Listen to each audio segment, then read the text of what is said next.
the Canadian men's national team as their squad, the 23-man side that will compete at the Nations League, will be announced later on this week. But what we do know is there are some concerns in terms of the depth of this side, as Jacob Schaffelberg has been playing, a player who has started a fair number of games under Jesse Marsh, as are depth players in wide areas. And Sam Adekubi and Richie Larea look like they're going to be on the outside looking in because of injury as well. How concerning is this, Oliver, the fact that the wide areas and the depth, which look to be one of the deeper areas of, just in terms of players available for Jesse Marsh, it's thinning out considerably? Yeah, the wide areas, and I'd say the midfield in particular, I think have to be giving Jesse Marsh some sleepless nights right now going into this tournament. It's a combination of the timing of this tournament. I don't think is lining up perfectly for Canada, between the fact that you've had January moves for some key players, Tajon Buchanan, Ismail Kone, players settling into new clubs. You have injuries, obviously, that have hit. Matthew Chouanier, for example, has just come back from a kind of medium-term injury there. And then probably more than any other team at this tournament of the four, you are quite reliant on MLS players, again, particularly in that midfield area. And some of them have limped out of the blocks, either literally or metaphorically, to start the season here. So you look at the wide areas, I think Ali Ahmed is almost locked in to start just by necessity as much as anything. He's played 6 games, which helps him for the Whitecaps. Then you have to see with Schaffelberg and Tajon Buchanan, what kind of condition they're in, how ready are they to go. Do you bring Junior Hoylett, knowing that he's maybe more of a last 20 minutes option than someone that you can go to start a game, I think, in the way Jesse Marsh likes to play? Jaden Nelson would have been a wild card for me to get in, but obviously now he's in question as well with his status. So I don't see on that pre-list that they put out, beyond the players I just mentioned, anyone in those wide areas who's really going to come in and make an impact in this tournament, maybe in the Gold Cup. And so it is a real question mark, I think, in the center of the park as well, like I said, as to who's going to start, who's going to be in the lineup come that Mexico game. Jordan, how are you looking at things? I mean, Schaffelberg's the biggest loss, right? Like, without a doubt, like scoring the last 2 goals against Suriname, but more importantly, he understands Marsh's way, and I feel like Marsh is looking to a guy to just be electric, to press, to have the legs to go and do that. Of course, we're looking at a team that has, okay, if Schaffelberg can't play, Ali already said it, Ali Ahmed could step in and do a role, but I obviously feel like that competition is what you need maybe to go into a match, right? You don't know that you're going to play, or you can maybe tinker and put different players on. I mean, playing Mexico in the semifinals and then hopefully a win, and then you're going to go play either Panama in the U.S. a few days later. You're Jesse Marsh isn't making 19 changes or 19 players, right? Like, you're going to go and probably and ride on your 15, 16, but you want your best. So it's one of those things where, yeah, I think Schaffelberg's going to be a huge loss. Who accompanies Eustachio in the midfield? I mean, these question marks of just not getting the fittest team out. I hope it doesn't really. It will play a part in how things are, but I hope it doesn't play a major part in the result going into the 20th. Schaffelberg was. Sorry, just quickly. Schaffelberg was questionable at the weekend, so he shouldn't be far away, I don't think. But it's 10 days away, and he hasn't played a game. That's the thing. There's one thing about being available. There's another thing being match fit. So Tajon's the guy, right? Like, Buchanan's fit. It's just he's been coming off the bench at Villarreal, getting more minutes than he did at Inter. But I think Buchanan just gets thrust into that role with Ahmed. And like you said, Jordan, like, your bench shrinks a little bit. You're going to have more depth, even though some of those players are going to be unknown. But in terms of the 2 attacking positions behind Larin and David, I think you'll have a little bit more there.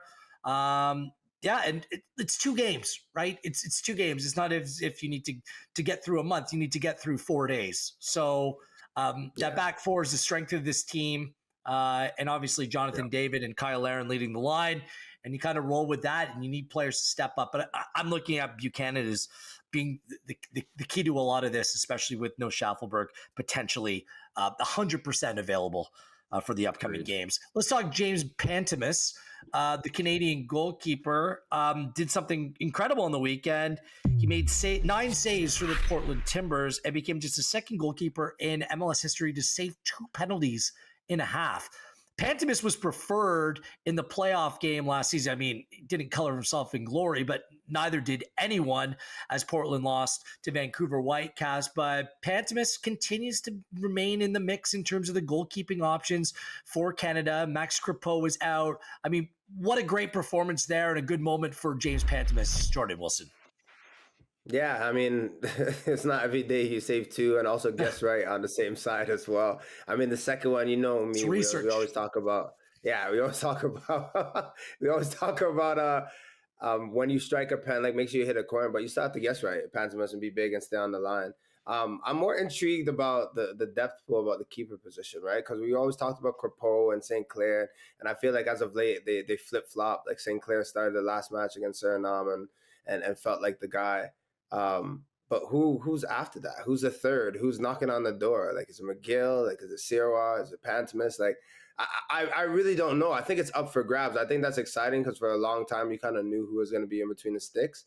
But now even St. Clair, I know he's probably feeling confident right in this moment, but is he confident that he's starting in 2026?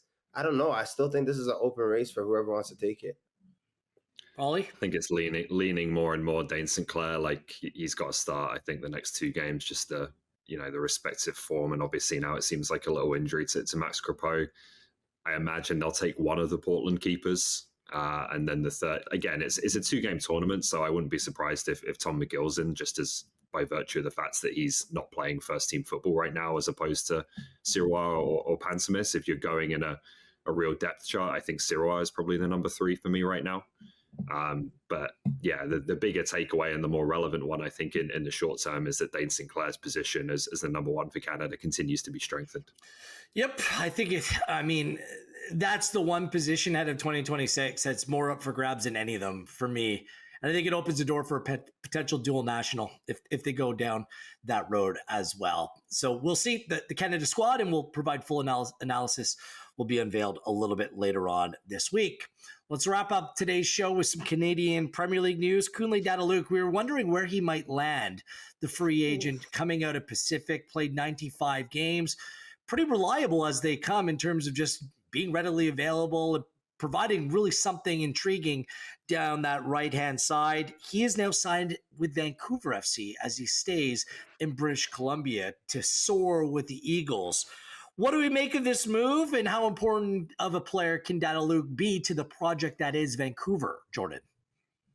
It's kind of like a swap too. I thought about, right? Like you look at Caden Chung going back to Pacific, and then Kunle Dataluke going to Vancouver. Very different types of players, though. Very different for sure. But just the inner squad or the squad movement this offseason has been something to watch for sure.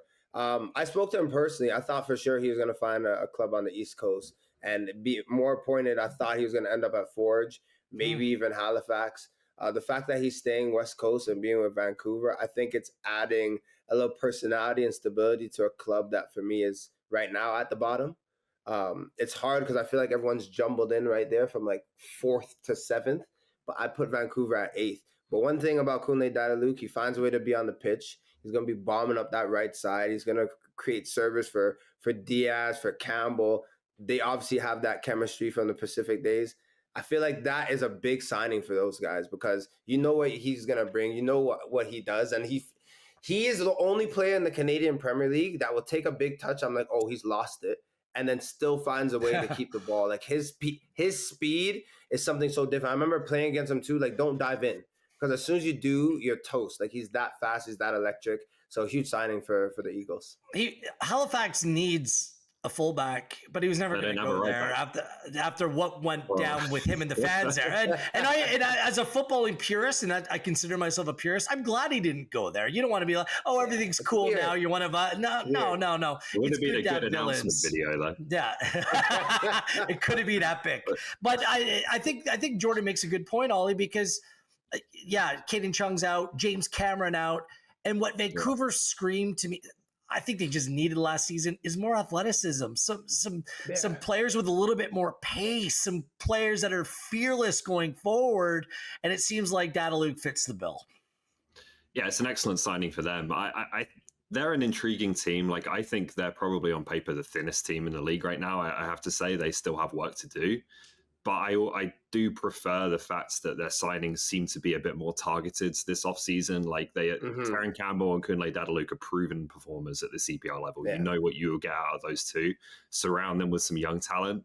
I prefer that to the kind of more scattergun approach of bringing players from here, there, and everywhere, which I think has been the case in Vancouver over the past 2 seasons. So if they can get another couple of players of that description, and then obviously maybe more limited as to who's out there at this point in the offseason, then I think they'll be in a decent spot.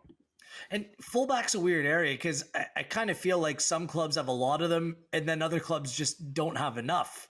Halifax is the perfect example. It's like, I wonder what this formation or how Patrice Geyser is going to manipulate his side to maybe, make up for some of the positions that he lacks. Because, I'm assuming he's going to play 3 at the back, Jordan.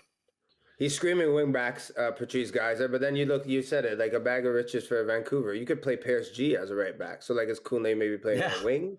Are you doing that now? Are you going to push him up? Or, I mean, I think in an ideal world, probably Pierce G is going to play that left back because he's obviously versatile and you just have Kunle doing his thing.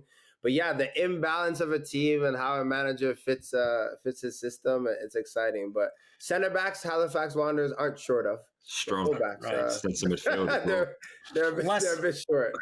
Less than a month out from the CPL season. And more importantly for us, we're just a week away from St. Patrick's Day. So sober thoughts today, next Monday, all bets are off. On behalf of Jordan Wilson, well, one of them, and Oliver Platt, I am Gareth Wheeler. This has been One Soccer Today.